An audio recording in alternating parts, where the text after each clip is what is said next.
Ah, the Prophet of Islam, slave trader, child rapist, wife beater, greatest man in history, according to the revelations his narcissistic mind came up with. PP asks, you keep saying he beated his wife. Can you please give me sources for this? I don't mean to poo-poo on your parade, PP, but yes, I can. I'll give you Sahih Muslim 2127, and I'll include the link in the description box so you can read it over and over and over again.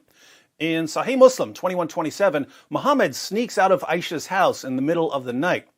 Aisha doesn't trust him. Can't blame her for that. The guy was a total freak. Who knows what he was doing when he snuck out of the house in the middle of the night. So she follows him in order to keep an eye on him. After he heads home, she runs ahead and gets home before him and pretends to be asleep. But he hears her breathing heavily from running.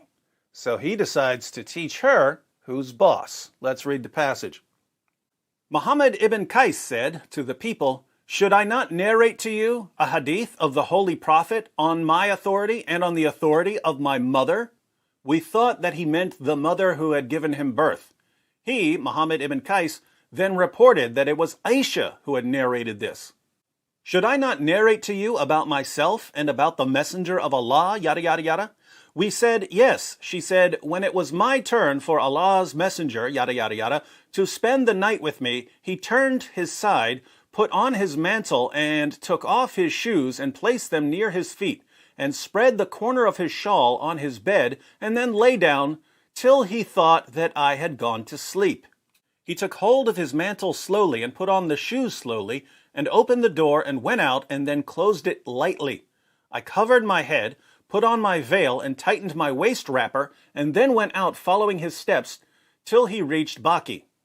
He stood there, and he stood for a long time. He then lifted his hands 3 times and then returned, and I also returned.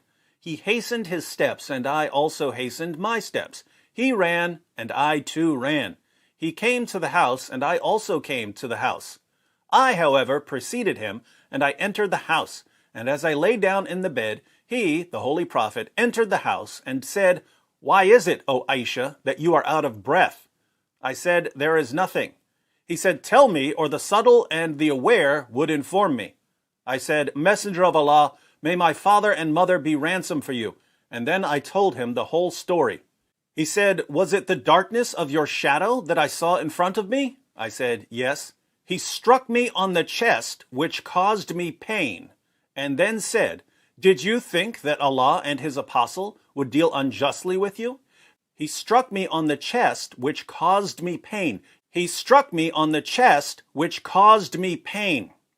That's right. Don't let her give you no lip, Prophet Muhammad.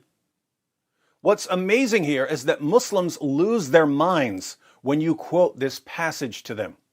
It doesn't mean that he hit her. It only means that he gave her a shove, or that he poked her, or that he pushed the evil out of her with his holy Hadouken.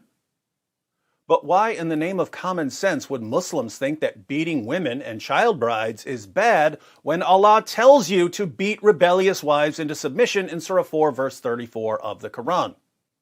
Fact, Muhammad and his companions were wife beaters. If you think that wife beating is morally wrong, congratulations. You're a better person than Muhammad and his companions.